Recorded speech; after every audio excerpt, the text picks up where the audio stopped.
Hi hello வணக்கம் and welcome to 70mm stories channel. So நம்ம பெரியம்மா ஸ்டோரிஸ் சீரீஸாக பார்த்துட்ருக்கோம். 2 எபிசோட் போட்டிருக்கோம். அதை பார்க்காதவங்க எண்ட் ஆஃப் தி வீடியோவில் ப்ளேலிஸ்ட்டு கொடுக்குறேன். அதுக்கு முன்னாடி அப்பார்ட்மெண்ட் பொண்ணு அந்த சீரீஸும் போடுறேன், பார்த்து என்ஜாய் பண்ணுங்கள். இது ரெண்டுத்துமே இல்லாமல் நடுவில் இது ஒரு எபிசோட்லேயே கதை ஆரம்பிக்கும் முடியும், அந்த மாதிரியான ஒரு சிறுகதை. ஸோ இதில் கொஞ்சம் புதுசாக ட்ரை பண்ணலாம் சொல்லி ஆட் பண்ணியிருக்கிறேன் இந்த கதையை. தலைப்பு அப்படின்னா அவள் எடுத்த ஒரு தவறான முடிவு. இதுதான் வீடியோவோட டைட்டில். இதை பற்றி நம்ம போய் பார்க்க போகிறோம். இந்த கதையில் வரக்கூடிய பெண்ணை ஐஸ்வர்யா லக்ஷ்மி இருக்காங்க இல்லையா, நம்ம மல்லு, அவங்கள இமேஜின் பண்ணி எழுதுன மாதிரி வச்சுக்கோங்க. ஸோ அவங்கள இமேஜின் பண்ணிக்கோங்க. அந்த கதையில் வரக்கூடிய நித்யா அப்படின்ற கேரக்டர் அவங்கள இமேஜின் பண்ணிக்கோங்க. ஏன்னா நடுத்தர வயது, ப்ளஸ் பிரவீன்ராஜ் ரொம்ப நாளாக எல்லா வீடியோலையுமே ஐஸ்வர்யா லக்ஷ்மி ஸ்டோரின்னு சொல்லி கேட்டுக்கிட்டே இருக்காப்புல. சரி, அவருக்காக தொடர்ந்து கமெண்ட் பண்ணக்கூடிய அவருக்காக இந்த கதை, அவருக்காகவே வச்சுக்கோங்களேன். ஸோ ஒரு கதை எழுதி அந்த லக்ஷ்மியை அதில் மெயின் கேரக்டரை போட்டே ஆகணும். அதுக்காக தான் இப்போ இதை எழுதியிருக்கேன். சரி, வாங்க நம்ம வீடியோக்குள்ளே போகலாம். ஒரு குடும்பம், ஒரு கணவன், ஒரு மனைவி. ஆனால் ஒரு தவறான முடிவு அந்த குடும்பத்தை முழுவதுமாக எப்படி சிதறடிச்சது அப்படின்றது தான் இந்த கதை. சென்னை நகரில் ஓடிக்கொண்டிருக்கக்கூடிய இந்த சூழலில் அந்த ஒரு வீட்டில் வாழ்ந்து வந்தாங்க அரவிந்த் மற்றும் நித்யா. அரவிந்தை பற்றி சொல்லணும்னா ஒரு ஐடி கம்பெனியில் வேலை பார்த்துட்டு இருக்கக்கூடிய ஒரு நபர். அவருக்கு வாழ்க்கை அப்படின்ற ஒரு டெஃபினிஷன் எடுத்தால் அதில் வாழ்க்கை அப்படின்னா அவருக்கு வேலை, பொறுப்பாக இருக்கணும், குடும்பத்தை பார்த்துக்கணும். இதுதான் அவருடைய வாழ்க்கையோடைய எண்ணம், தாட் எல்லாமே. ஸோ அப்படியே நித்யாவை எடுத்துக்கிட்டால் ஒரு சாதாரண வீட்டு பெண் தான். மனைவியாக கல்யாணம் பண்ணிக்கிட்டாங்க. அரவிந்தை கல்யாணம் பண்ணி மனைவி ஆகிட்டாங்க. சாதாரண ஒரு வீட்டு பெண். அவளுக்கு வாழ்க்கை அப்படின்றது என்னென்னா கவனம், காதல், கூட நேரம் செலவழிப்பது அப்படின்றது தான் அவங்களுடைய வாழ்க்கை. ஏன்னா வீட்டில் இருக்கக்கூடிய வேலை செய்யக்கூடிய ஒரு பெண், அதாவது வேலை போகாமல் வீட்டு ஹவுஸ் ஒய்ஃப், அந்த மாதிரி வர பெண் தான் நித்யா, ஐஸ்வர்யா லக்ஷ்மி இமேஜின் பண்ணிக்கோங்க. ஸோ எல்லாரும் போலவே கல்யாணத்தை ரொம்ப எதிர்பார்த்து அவளோட கல்யாணம் பண்ணிக்கிட்டாங்க. 2 பேருமே அரேஞ்ச் மேரேஜ் தான். திருமணத்துக்கு கல்யாணமான முதல் 2 வருஷங்கள் ஒரு கனவு மாதிரியே இருந்துச்சு. வேலண்டைன்ஸ் டே அப்போது ஒரு சர்ப்ரைஸ் பண்ணுறது, ஆனிவர்சரி சர்ப்ரைஸ் பண்ணுறது, ஏன் என்கேஜ்மெண்ட்டை கூட அந்த டே வந்தால் கூட செலிப்ரேட் பண்ணுறது அப்படின்னு சொல்லி முதல் 2 வருஷம் அவங்களுக்கு ரொம்ப ரொம்ப சந்தோஷமாக கனவு உலகத்தில் மிதக்கிற மாதிரி இருந்துச்சு. ஸோ அதுக்கப்புறம் ஒரு வீடு வாங்க பிளான் பண்ணி பெரிய இன்வெஸ்ட்மெண்ட்டை அதில் போட்டான் அரவிந்த். ஸோ அதனால் இன்னும் கூடுதல் கவனமாக இருக்கணும் அப்படின்றதுக்காக வேலை பளுவை இழுத்து போட்டுட்டு அதிகமாக செலவு செய்ய ஆரம்பித்தான் ஆஃபீஸில். அரவிந்த் வீட்டுக்கு வர்றதை நைட்டு 10 மணிக்கு அப்புறம் தான். ஸோ காலையில் 9, 10 மணிக்குள்ளே கிளம்பி போயிட்டு நைட்டு 9, 10 மணிக்கு மேலே தான் வீட்டுக்கு வர்றது. ஸோ அந்த அளவுக்கு ஆஃபீஸ்லேயே நேரம் செலவழித்து இன்னும் அதிகமாக எதாவது சம்பாதிக்க முடியுமா அப்படின்ற வேலையிலேயே தாட்லேயே அவனுடைய எண்ணம் இருக்குது. ஏன்னா வீடு அப்படின்றது பெரிய இன்வெஸ்ட்மெண்ட் இல்லையா. ஸோ இதனால் என்னாச்சு, வீட்டில் பேச்சு குறைஞ்சிது, சிரிப்பு மறைஞ்சிது, நித்யாவுக்கு தனிமை அதிகமாச்சு. அப்போ தான் ஸ்டார்ட் ஆகுது. ஸோ இப்போ அடுத்த அத்தியாயமான புதிய மனிதன். அதே அப்பார்ட்மெண்ட்டில் புதுசாக குடி வந்தான் கார்த்திக். அவனுடைய சிரிப்பும் பேச்சு திறனும் கவனமும் இதுதான் கூடுதலாக ஏற்பட்டுச்சு. ஏன்னா கார்த்திக் ஒரு பேச்சுலர். அந்த வீட்டில் அவன் மட்டும் தனியாக இருக்கிறான். அவன் எப்போவுமே நித்யாவை பார்த்து மரியாதையோடு நடந்துக்கிட்டான். கீழே வாக்கிங் போகும்போது எப்படி லிங்க் ஏற்பட்டுச்சு அப்படின்னா, எதிர் வீடு அஃப்கோர்ஸ். அதுக்கப்புறம் கீழே வாக்கிங் போகும்போது அப்பார்ட்மெண்ட்டுக்குள்ளே கம்யூனிட்டியில் நிறைய வாக்கிங் போவாங்க. ஸோ அப்படி வாக்கிங் போகும்போது அப்பப்போ நித்யாவை பார்த்து, நித்யா தனிமையில் உட்காந்துருக்கும் போது போய் சிரிக்கிறது முதல்ல ஆரம்பிச்சது. ஒருத்தர் பார்த்து குட் மார்னிங் சொல்லிக்கிறது. அப்புறம் எதிர் வீடு அப்படின்ற பேச்சில் அப்புறம் 2 பேரும் சேர்ந்து ஒன்றா வாக்கிங் போக ஆரம்பித்தாங்க. அப்போ தான் நித்யா கிட்ட ரொம்பவே மரியாதையாக நடந்துக்கிட்டான் நம்ம கார்த்திக். ஸோ அவன் ஆரம்பிக்கும் போதே எங்கே போங்கன்னு ஆரம்பித்து அதுக்கப்புறம் அண்ணி அப்படின்னு சொல்ல ஆரம்பித்து, அண்ணி உங்களுக்கு ஏதாவது ஹெல்ப் வேணுமா, அண்ணி நீங்கள் நல்லா இருக்கீங்களா, நீங்கள் ஓகே தானே, உங்களுக்கு ஏதாவது வேணும்னா என்னை எப்போ வேணால் கூப்பிடுங்க, நம்ம நெய்பர்ஸ் ஆகிட்டோம், நீங்கள் என்னை எப்போ வேணால் கூப்பிடுங்க, டிஸ்டர்ப் பண்ணுறேன் அப்படின்னு மட்டும் நினைக்காதீங்க, நீங்கள் எனக்கு எப்போ வேணால் கால் பண்ணுங்கள் அப்படின்னு சொன்னால், அந்த ஒரு கவனம், அந்த ஒரு அன்பு இவளுக்கு தேவைப்பட்டுச்சு. ஸோ நித்யாவுடைய மனதில் காலியாக இருந்த இடத்த ஏதோ ஒரு வெறுமை இருந்துச்சு. எல்லாம் இருந்துமே ஒரு வெறுமை இருந்துச்சு. அந்த வெறுமையை நிரப்ப ஆரம்பிச்சது இவனுடைய கவனம். யார்? கார்த்திக்கோட கவனம். ஸோ முதல்ல அது ஒரு சாதாரணமான ஒரு நட்பு அப்படின்ற மாதிரி தான் ஸ்டார்ட் ஆச்சு. அதுக்கப்புறம் தினசரி பேசுறது, தினசரி ஒன்றா வாக்கிங் போகிறது காலையில், அதுக்கப்புறம் மத்தியானம். ஏன்னா அவன் ஒர்க் ஃப்ரம் அப்படின்றதால முழு கவனமும் நித்யா மேலேயே வச்சுக்கிட்டான். ஐஸ்வர்யா லக்ஷ்மி இமேஜின் பண்ணிக்கோங்க நித்யான்ற பேச்சு வரும்போது. நித்யாவும் பார்க்கறதுக்கு ஹவுஸ் ஒய்ஃப்க்கு ஏற்ற மாதிரியான ஒரு பிம்பம் இல்லாமல் ஒரு பயங்கர கும்முன்னு இருப்பாள்.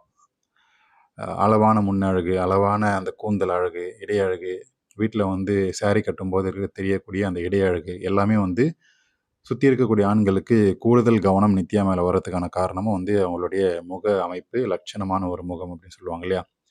ஸோ அப்படி தான் வந்து கார்த்திக்கும் வந்து அந்த ஈர்ப்பு ஏற்பட்டுச்சு. ஸோ அதுக்கப்புறம் அரவிந்த் வீட்டில் இல்லாத நேரங்களில் கார்த்திக் வந்து வீட்டுக்கே வந்து பேச ஆரம்பித்தான். ஸோ இந்த மாதிரியான விஷயங்கள் வந்து நடக்க ஆரம்பிச்சுது. அப்படி தான் ஒரு நாள், நித்யா நீங்கள் சந்தோஷமாக இருக்கீங்களா?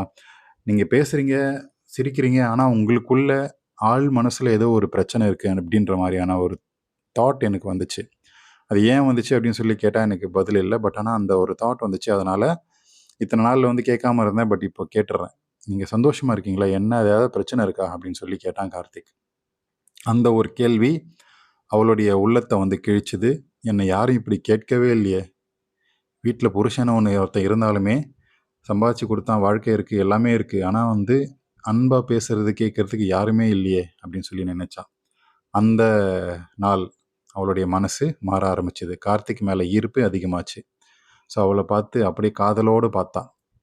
ஈஸியாக மடக்குறாங்கப்பா அப்படின்ற மாதிரி தான் இருக்குது. காதலோடு பார்த்து ஏங்க ஆரம்பித்தா. ஸோ அதுக்கப்புறம் 2 பேருமே வந்து ஒன்றா ஊர் சுற்றுறது. கார்த்திக் வேலைக்கு போனதுக்கப்புறம் 2 பேருமே அவங்களுக்கு இடையான அந்த நட்பை தாண்டிய உறவு அப்படின்றது அதிகமாச்சு. ஸோ ஒன்றா வந்து பார்க் போகிறது வெளியே. அரவிந்த் வேலைக்கு அனுப்பி விட்டுட்டு அந்த வெறுமையாக இருக்கக்கூடிய டைமை வந்து கார்த்திக் கூட நேரம் செலவழிச்சா நம்ம நித்யா. ஸோ அப்படி ஒரு நாள் அரவிந்துக்கு அவுட் ஸ்டேஷன் ட்ரிப். அவங்களுடைய ஆஃபீஸில் வந்து ப்ராஜெக்ட் சக்ஸஸ்க்காக ஒரு ட்ரிப் ஒன்று அரேஞ்ச் பண்ணாங்க. ஸோ அதுக்கு போயே ஆகணும்னு சொல்லி அரவிந்த் வந்து அந்த ட்ரிப்புக்கு போயிட்டான். எதுக்காகன்னா, அந்த ப்ராஜெக்டில் அவன் வந்து அவுட் பர்ஃபார்ம் பண்ணி நல்ல பேர் எடுத்தான். ஸோ இதனால் அந்த ட்ரிப்புக்கு உள்ளே போனால் இன்னும் நிறைய வேலைகள் கிடைக்கும், நல்ல நல்ல ப்ராஜெக்ட்ஸ் கிடைக்கும், அதன் மூலமாக இன்க்ரிமெண்ட் வாங்கலாம் அப்படின்றது அவனுடைய எண்ணம். அதன் மூலமாக வீட்டு கடனை வந்து சீக்கிரம் அடைக்கலாம் அப்படின்ற ஒரு தாட்டில் குடும்பத்துக்காக ஓடுனா அரவிந்த். ஸோ கிளம்பி போன அந்த ஒரு மாலை பொழுது நல்ல மழை பெஞ்சிட்டு இருந்துச்சு. ஸோ வீட்டில் தனியாக இருந்தா நித்யா. கார்த்திக்கோட கவனம் நித்யாவோட வீட்டு மேலே வந்து விழுந்துச்சு. வீட்டில் நித்யா தனியாக இருக்கிற மாதிரி அவனுக்கு ஒரு எண்ணம். வாசலில் செருப்பை பார்த்தான், ஷூவை பார்த்தான், காணோம். ஒருவேளை அரவிந்த் வீட்டில் இல்லை போல அப்படின்னு சொல்லி நித்யாவுடைய வீட்டு கதவை தட்ட ஆரம்பித்தான் கார்த்திக். ஸோ அன்னைக்கு உள்ளே வந்தான். 2 பேருமே நிறைய பேசினாங்க, காஃபி குடித்தாங்க, அப்புறம் ஒன்றா சாப்பிட்டாங்க. இரவு நேரமாச்சு. ஒரு படம் போட்டு பார்க்க ஆரம்பித்தாங்க. அரவிந்த் வந்து இன்னைக்கு வரமாட்டான், அவுட் ஸ்டேஷன் ட்ரிப்பு போயிட்டான் அப்படின்னு சொன்னது வந்து கார்த்திக்கு ரொம்பவே வசதியாக போச்சு. அந்த இரவு அந்த ஒரு நாள் முடிவெடுத்தான். ஸோ அவளுடைய இது காதலா அல்லது காமமா அல்லது அது மீறின ஒரு விஷயமா, தனிமையின் பலனா அப்படின்றது எதுவுமே அவளுக்கு தெரியல. அவளுக்கு தேவையானது அந்த அரவணைப்பு, அந்த அன்பு. அந்த ஒரு தருணம் அவளுடைய வாழ்க்கையை மாற்றுச்சு. ஸோ 2 பேருமே வந்து தப்பு செஞ்சாங்க. அதில் முதல்ல ஆரம்பித்தது வந்து நித்யா, ஐஸ்வர்யா லக்ஷ்மி. அந்த மழை பொழுதில் மழை பெய்யும் போது யோசிச்சு பாருங்கள். ஐஸ்வர்யா லக்ஷ்மி மாதிரி ஒரு கும்முன்னு ஒரு ஆண்டி ரேஞ்சில் இருக்கக்கூடிய, மிட் ரேஞ்சில் இருக்கக்கூடிய ஒரு எதிர் வீட்டு பெண் வீட்டுக்குள்ளே விடுறா. 2 பேர் பக்கத்து பக்கத்தில் உட்கார்றாங்க. ஸோ அவளுக்கு வந்து அவளுடைய பார்வையிலே வந்து ஏகத்துக்கு சம்மதம் சொல்கிற மாதிரியான ஒரு பார்வை. ஸோ ஒரு மாதிரியான ஒரு கிக்கான பார்வை கொடுக்குறா. ஸோ இதில் வந்து கார்த்திக் தடுமாறி விழுறான். எப்படா சான்ஸ் கிடைக்கும்னு சொல்லி நினச்சவனுக்கு அவளுடைய பார்வை வந்து இவளுக்கு வந்து வசீகரமாக இருந்துச்சு. சீக்கிரம் வந்து எடுத்துக்கோ அப்படின்னு சொல்கிற விதத்தில் வந்து கார்த்திக் இருந்துச்சு. ஸோ இதனால் இதுக்கு மேலேயும் வெயிட் பண்ண முடியாதுன்னு சொல்லி இப்படி காஃபி கப்பை, அதாவது அந்த சாப்பிட்ட அந்த இடத்துலேருந்து இப்படி வச்சுட்டு இப்படி திரும்புகிறா. உடனே வந்து நித்யா பாயிரா. ஏன்னா முதல் நகர்வு எடுத்தது நித்யா தான். ஸோ பாஞ்சி அந்த சோஃபாலேயே வந்து முதல் ரவுண்ட் வந்து முடியுது. அந்த அளவுக்கு அவளுடைய வெறித்தனமான ஆட்டம் அந்த சோஃபாலே ஆரம்பிச்சுது.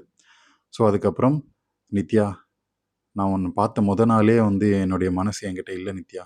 இது காதலா என்ன அப்படின்றது எனக்கு தெரியல. ஆனால் எனக்கு நீ வேணும் அப்படின்னு சொல்லி வெறித்தனமாக மறுபடியும் ரூமுக்குள்ளே போயிட்டு சாத்து ராயா அப்படின்னு சொல்லி செய்ய ஆரம்பித்தான்.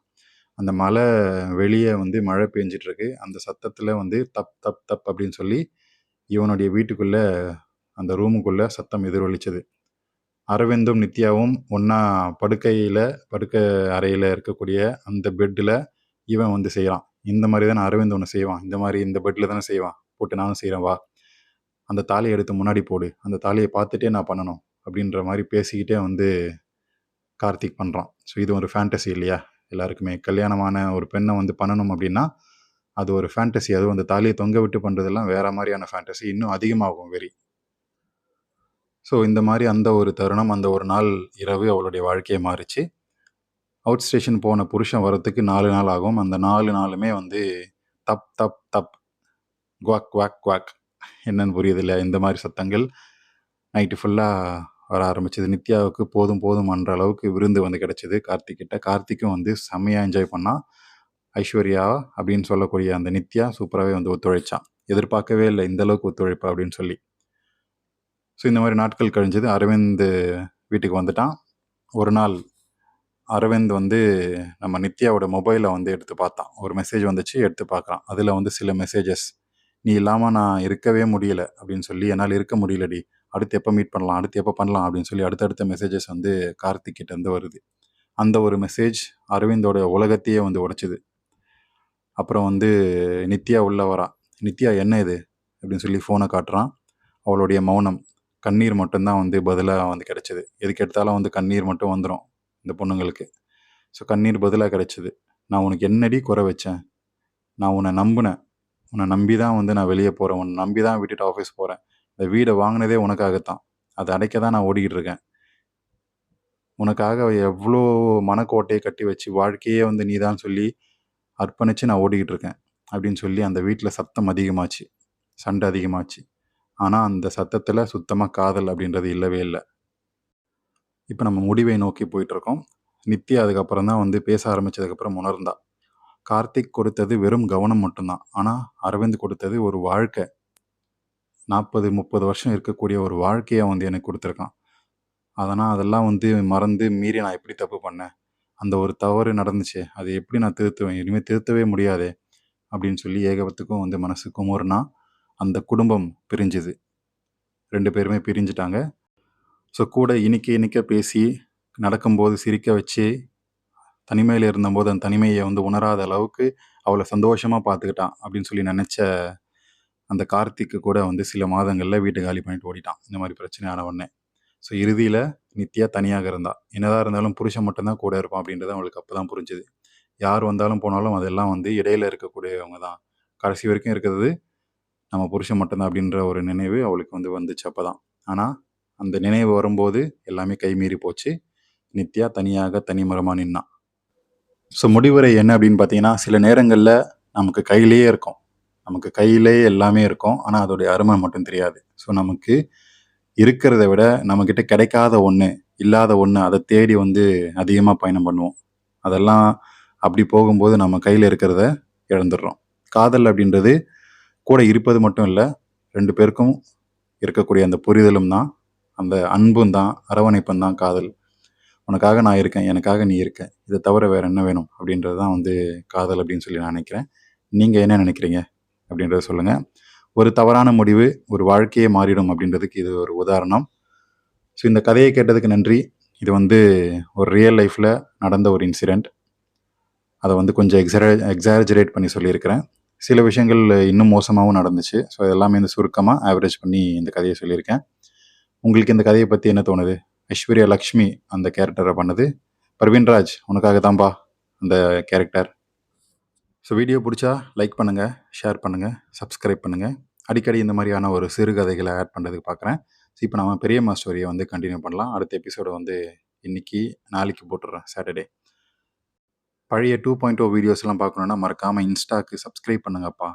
லிங்க் டிஸ்கிரிப்ஷனில் கொடுத்துருக்கேன். ஒரு ஃபாலோ தட்டிட்டு சப்ஸ்கிரைப் பண்ணி, இருக்கிறதுலே கொஞ்சம் சொற்பமான அமௌண்ட்டு தான், அமௌண்ட்டை வேறு ரெடியூஸ் பண்ணியிருக்கேன். அதை பண்ணிவிட்டு உள்ளே போட்டிருக்கக்கூடிய வீடியோஸ்லாம் பார்த்து என்ஜாய் பண்ணுங்கள் வீக்கெண்டை. தேங்க்யூ.